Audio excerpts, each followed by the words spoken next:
Welcome. We're very glad to have you here. My name is Cecily, and along with Susan and another Susan, we're going to be bringing you an entertaining and hopefully informative about 20-minute program on raptors. Before we get started, I do have just a couple of quick things to go over with you. Number one, I see some great camera setups out there, and you are welcome to take pictures.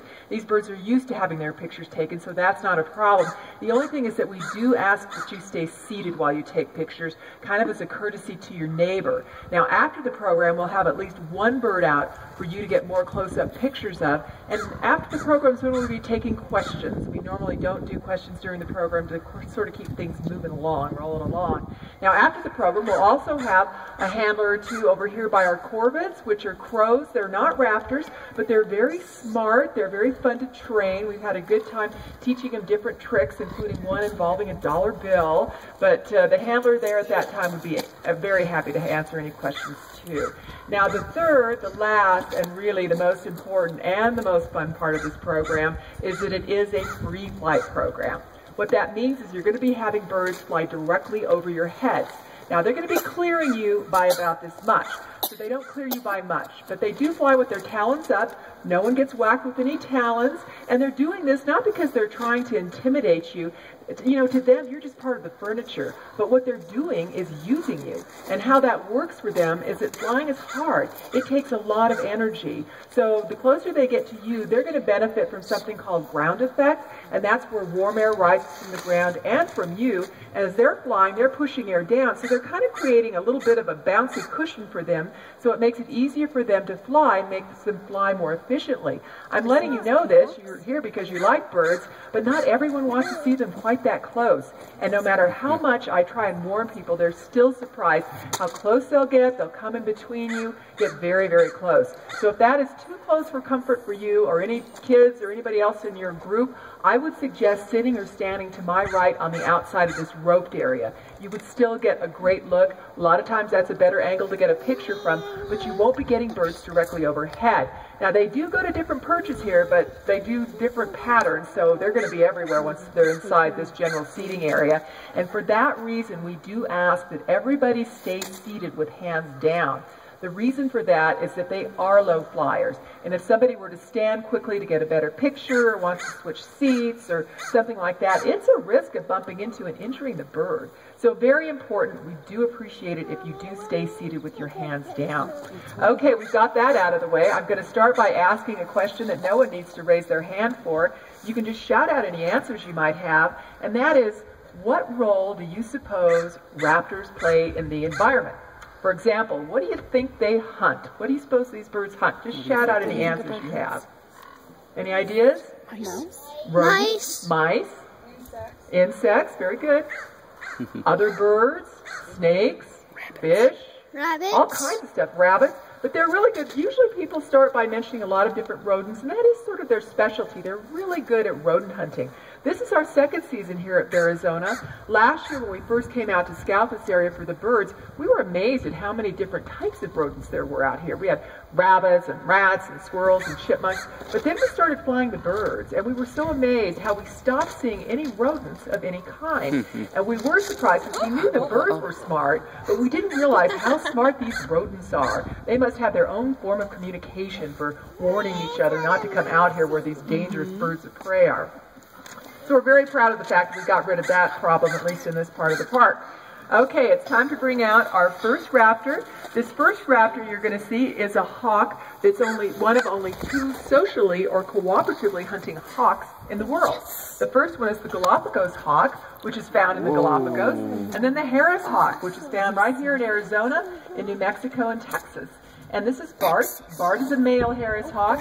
In the raptor world, the male's smaller than the female. They're going to pretty much look the same, but the male's going to be slightly smaller. Now, Bart's got three sharp things that make him a raptor and differ from other birds of prey. Now, if you duck, he's going to fly that much lower, so that's probably not going to help you. But the three sharp things are, the first one is the beak. It's curved and very sharp, used for ripping and tearing prey. The second sharp thing are those talons, and that's what he uses to kill with. He's what we call a compression killer. What that means is when Bart grabs onto a rabbit or squirrel, Every time it wiggles and fights to get away, he's going to squeeze tighter and tighter until he pierces a vital organ such as the heart, liver, or lungs. The third sharp thing is the eyesight. They see further than we see. They see in finer definition. Scientists now know that they see colors that we can't see, and they see faster than we see, which is pretty interesting. Now, 75 to 80% of raptors don't survive the first year. A lot of times that's due to starvation. What will happen is, like with a lot of animals, the babies are born in the spring. Within a few months, they get their full size, their feathers, they learn how to fly and hunt, and then their parents kick them out of the nest. They've got to find their own food. That's tough to do, so a lot of them don't make it. Now, if they do make it past that first year, they're pretty long-lived animals. Now, notice how slow Bart gets to the ground when there's no people. He's still looking for that ground effect. So if they do make it through the first year, they're pretty long-lived. Bart's about 5 and will live into his 20s. Also, I want you to remember that Bart is a Harris hawk. He is a social bird. He will stay and hunt in a family group his entire life. You might see 3, 4, 5, or 6 of them.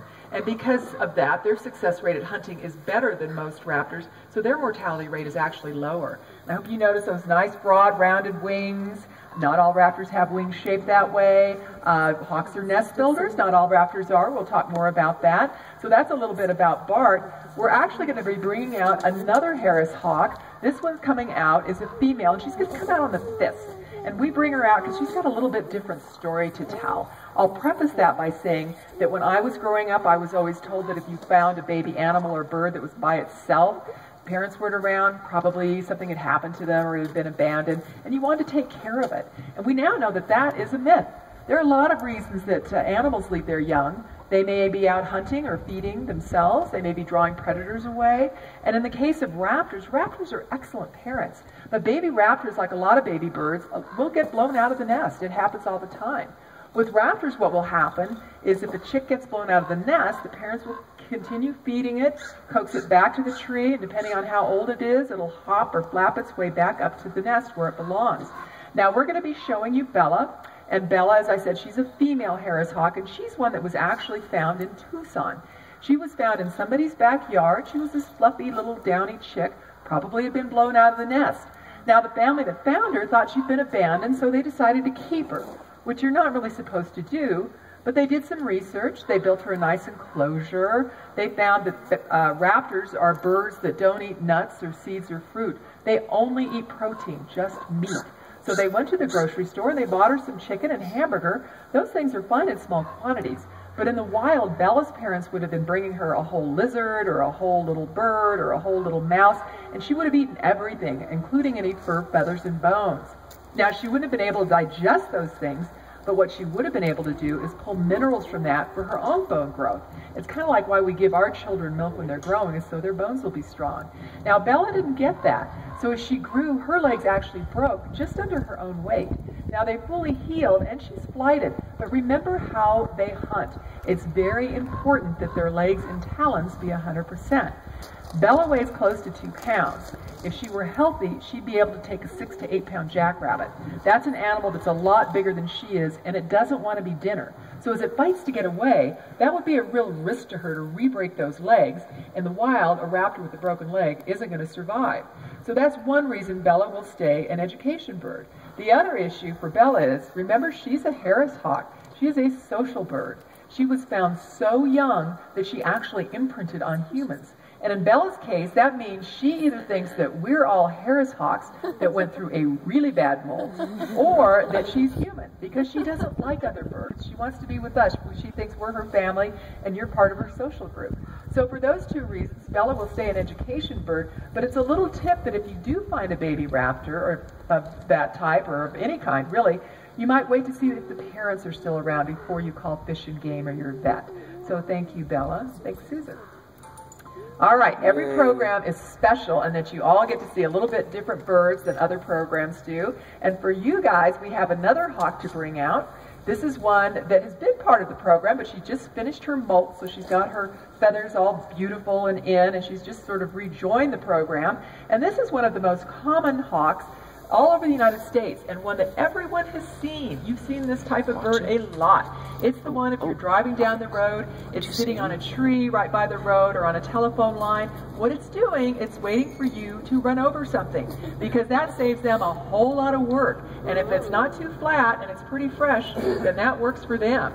So this is Coco, and Coco is a red-tailed hawk. Now, as her name implies, she does have a red tail, and I'm sure she flies over. You'll get a chance to see it. Otherwise, she's a very dark bird, is why she has the name Coco. But other than the red tails will be about this size, but they could be very light or much tanner or a lot of different colorways. She happens to be very dark. Now, if you see a bird about that size, it's along the road, and you go, oh, I don't see the red tail. It actually may be a young red-tailed hawk, because it takes them 1 or 2 years, 1 or 2 molts to really get that red tail in. So it won't have that telltale red tail immediately. Now, one thing that's interesting about red-tailed hawks, at least I think is interesting, one of the things that they will hunt and kill successfully are snakes, including rattlesnakes. Now, rattlesnakes' venom is poisonous to them just as it is to us, so their way of hunting these snakes is pretty clever. If they see a snake down in the desert area or whatever, they're going to fly down in front of it, and they're going to spread their wings out.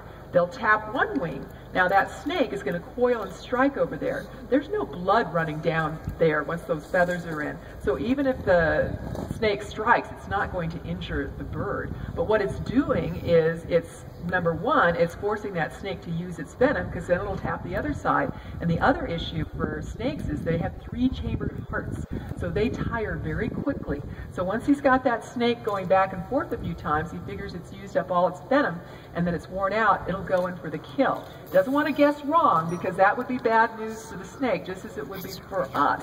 But I know that I've seen, and I don't know if they're rattlesnakes, but I have seen red-tailed snakes flying around, or red-tailed hawks flying around with snakes hanging out of their beaks, which is really pretty cool. So you'll have to look for that as well. Now, they're also, the way hawks are, they're nest builders. Again, they have the nice broad rounded wings. One other thing I like about red-tailed hawks is if you're watching any old westerns and you hear that cry in the desert before the cowboys come out, that's a red-tailed hawk. It's a very distinctive cry. I know a lot of times I will see commercials where you hear the cry and then you see an eagle or something else, but don't be fooled. That is a red-tailed hawk. It's pretty distinctive.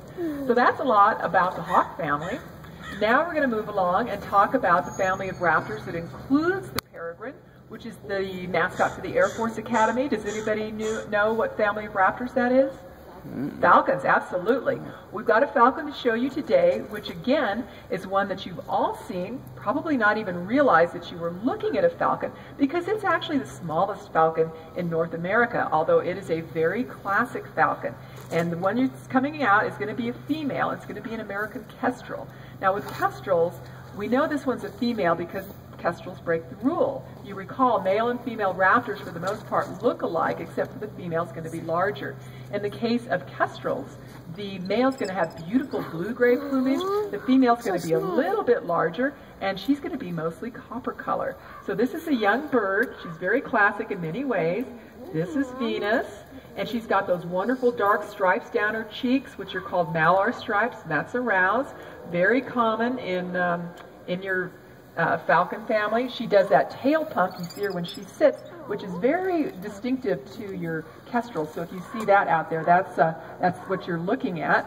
I'll get her back up. I have to stop talking sometimes. And getting her one of her favorite little foods, which is mealworms, and that cries a baby cry. She's still a young bird. Now see how kind of different her wings are. They're not broad and rounded. Hers are much more angular and pointed. She's really built for speed. So she's built, well, more so for speed than your hawks would be. She's got, your falcons will have longer toes than your hawks, and that's because they mainly hunt other birds. They use those long talons to get through the feathers of the birds that they're hunting. They also have other adaptations. They've got round nostrils with extra bones in them that for your faster flying falcons will enable them to keep breathing when they're traveling at high speeds. Your peregrine's been clocked at over 200 miles an hour in a dive, so they do travel pretty quickly, which would normally create a vacuum, making it difficult for them to breathe, but that round nostril with the extra bone in it helps solve that problem. They're not nest builders. They nest, for example, this particular type of bird will nest in natural holes in trees or holes in rocks. If you're down in the Sedona area and you see a lot of whitewash down a cliff face, you probably have a family of raptor or falcons that's up there nesting in a scrape up above that kind of cliff face there. So they do, as you saw, that tail pump is very distinctive, as well as the cry. You can really see those pointed wings. Let me tell you what else she can do. She does have an eyesight ability that helps her hunt one of her favorite foods that aren't birds. She also loves mice. And if you're out, you see one of these guys out in the field, and really when you see them, the other distinctive thing is they can flap so hard they almost look like they're hovering, like little helicopters out there. What they're doing is they're looking for a mouse trail. And a mouse trail is when a mouse runs along out in the field, it dribbles urine to kind of mark its territory. Now urine fluoresces. This bird can see into the ultraviolet range, so what it sees is a fluorescing urine trail and knows that one or the other is a mouse. So very helpful in hunting. And also, if you've got a bird feeder and all of the birds disappear, you don't see any big creatures around, predators, you might have one of these guys that's on a telephone line or a little tree branch, and they're hunting because they're perfectly capable of taking a bird their own size or a little bit larger. So that could be what's clearing it out. All right, well, thank you, Susan, and thank you, Venus. Okay, those, your falcons and your hawks, are daytime or diurnal hunters. We're going to move along a little bit to the night shift, which is what? Owls. Absolutely. We're going to talk a little bit about our great horned owl, which is one of the most common owls in North America. And there she's warning you. She's seen something really scary back there. When they're that small, those kestrels, everything makes them nervous. So that's a warning cry. Maybe she even saw an owl. But at any rate, the great horned owls all over the United States, on up into Canada, down into South America, and they're just very prevalent. Now, as we know, owls are different. They're interesting because they hunt at night. And by doing that, when you think about it, it's really pretty smart because they've carved a niche out for themselves. They don't have to compete with the daytime raptors for food. So at night, they can hunt different foods, and obviously they'll be competing with different types of creatures for that nighttime food. So in the case of our great horned owl, one of the foods it will hunt at night is actually an animal that all of the other top predators are deathly afraid of. And we actually have had sightings here at Bearazona. So I want you to think about what other nighttime creature might be out at night that your mountain lion, your bobcat, your coyote, all of your other top predators would be pretty much afraid to tackle, because we do have sightings. Now sometimes our sightings are a little bit slow, so we'll see if our sighting comes out tonight. But do you guys have any ideas what that might be? Very good. Well, we'll see if we can get ours to cooperate here, because usually it would be out on stage by now. And but really, and here he's kind of coming. This is also a new member to the raptor family. He's, believe it or not, a very young skunk. So he's still sort of getting used to the routine. We'll see if he pokes his head out here. I'll try not to make any sudden moves to startle him. But believe it or not, your other top predators, they'll try and take a skunk once. But if they get sprayed, they won't hunt it again. It's not worth it. Now, in the case of raptors, there's two things going for them that work against the skunk. One is, for all of their keen senses, owls don't have much of a sense of smell. So that doesn't bother them. The other thing is, in the case of your skunks, normally what will happen if you surprise a skunk, it'll turn around and lift that tail up, and they are the original point and shoot. They can get you between the eyes at 10 feet. Now, they don't hear the owl coming, so the owl can get them before they even know what happens. If you do get a skunky smell when you're walking through the woods and you don't see a carcass, you might actually be under an owl's nest, because a lot of times owls will take bits of their most recent meal and for a snack later, along with a little fur, something to sort of decorate the nest with, and that could be what you're smelling. All right, we're going to stay with the night shift with the owls. As I said, they are classic raptors. They've got the sharp eyesight, beak, and talon. Also, probably the sharpest hearing of all of your raptors, and very silent flight. If you've ever seen an owl, it's usually at dusk or dawn, which we call crepuscular. By the time they've flown overhead and you realize what you've seen, they're gone. They're so quiet. So at this time, I'd like to give a demonstration of silent flight.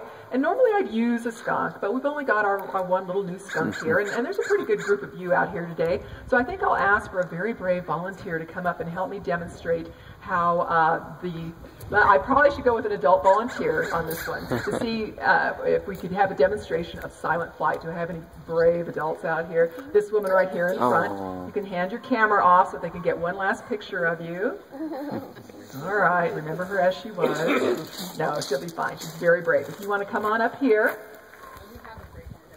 You do. So this is old hat to you. All right. What's your name? Nanette. Nanette, where are you from? Mesa. Nanette from Mesa. Have a seat on our fake rock. Whew, it's warm today. I was kind of surprised. But you are no longer Nanette from Mesa. You are Nanette Mouse from Mesa. And actually, you are all mice as well, and today you're all from Mesa. Very coincidental. At any rate, you come up to Bearazona, you know there's lots of good stuff for mice to eat and things to see and do. Now, Nanette has been here before. She also knows there's danger up here. She doesn't want anything to happen to the rest of you. You're all friends and family and all that kind of neighbors and that kind of stuff. So while you're out there just frolicking and eating and having a good time, Nanette is going to be the guard or sentinel mouse. So it's a very important job, Nanette. You're up for that? All right, very good. Now, Nanette is no dummy. So she's going to have you all come at night when there's no one here. She's actually going to hide under a woodpile where it's dark and she feels very safe. So we need to recreate that nighttime experience. And I'll do that with a blindfold. Are you okay with that, Nanette? All right. I might have to ask you to take the hat and the glasses off. And I'll let you put this on. Now, once you get that on, Nanette Mouse, you may no longer speak. We'll let you get it on first. And then you can no longer talk. You may nod your head for yes and shake it for no. Do you understand, Nanette? Can you see, Nanette? All right, so far so good. Now, Nanette's got to warn you somehow when danger comes, and she can't talk. So we'll have to have a different form of communication. We could make her squeak since she's a mouse, but I think we'll give her a squeaker. We'll make it easy on you. So if you put your left hand, I'll put it in your left hand, give it a couple good squeaks, really hard ones. Okay, make sure everybody hears that. I think those are pretty good. When Nanette starts squeaking, you need to run like crazy for cover. All right, we are almost ready. But you are going to see one of the top avian predators in the world, so this does get kind of dangerous. We don't want anything to happen to Nanette. We're very safety conscious here at Bearazona, so we do have some special protective headgear for Nanette. And this actually, safety first, is required headwear. And I think she's sent, these are talon deflectors, by the way. I don't want to forget to mention that. So I think she's fine. And what I need now is for everyone else to be perfectly quiet. And Nanette, as soon as you hear trouble coming, I want you to start squeaking like crazy. Everyone else will be very, very quiet. Good job, Nanette. Must be good training with that owl in your backyard. I'll let you take off your blindfold, and you may stand, don't forget your hat, and turn around and see what I think has already gobbled you down, actually. So, and there. Oh, great. Great. Well, this is actually a Eurasian eagle owl. This is a cousin to our great horned owl.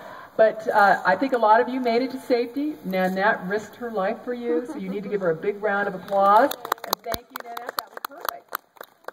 Great. Well, thanks so much. Okay, so this is a male Eurasian eagle owl. As I said, this is the largest owl species in the world. He's not particularly big because he is a male. So he weighs, he probably weighs just under 4 pounds. A large female in Europe and Asia, which is where this species is from, can get up to 10 pounds. So almost 2.5 times his size. Now he is a cousin to our great horned owl, though if you notice, his eyes are orange. Our great horned owl's eyes are yellow, and our owls have a little bit different coloration than these guys do. But again, they are in the horned owl family, and those aren't horns or ears. Those are just decoration. His ears are located on either side of his head the way ours are. But what gets our attention, which is the same with great horned owls, are those eyes. They're huge, and there's actually a reason for that. Even though they hunt at night, they can't see in complete darkness. They have to have light to see. So they've got great big egg-shaped eyes that are used to gather in whatever light is out there at night, and at night you've got starlight and moonlight. That's all the light they need to see. Now these eyes are huge. They take up most of the room in their skull, more than their brains do, and they're really locked in there, so they can't roll them around. Uh-oh. Well, we might have one less chicken. We've been warning them. So I don't know that we'll get him back, but I will real quickly tell you that just for fun, let me throw this out here. They've got those great big eyes that are fixed, that are locked in there. They can't roll them around in their heads the way we can. For them to turn around and look, they've got to really rotate their head from side to side. So just for fun, how many degrees do you think an owl can rotate its neck? 360 they could do once, but then we'd need a new owl. But that's not a bad answer, because when they flip it around one direction, 270 to 280 degrees, and then the other direction, 270 and 280 degrees, it makes it look as though their heads are spinning completely around. They could do that because their necks are literally twice as long as ours. We have 7 cervical vertebrae. They've got 14, so they've got a really long neck. Now, he is feathered all the way down to his talons, and actually kind of the opposite of dogs. The larger the raptor species, the longer lived. The bird you saw briefly is about 4 and will live into its 60s. So they're really long-lived animals. And I will cut it short, and I'll take questions when I'm finished. But I thank you for coming by and for being patient. These are still semi-wild animals. That bird's not going far, but something, he just said, I'm tired of looking at that chicken. So I think maybe that's what happened. So I'm sure Susan will get it figured out. I'll stay out here, and if you have any other questions, please feel free to ask. But you guys see a very special show. Yeah.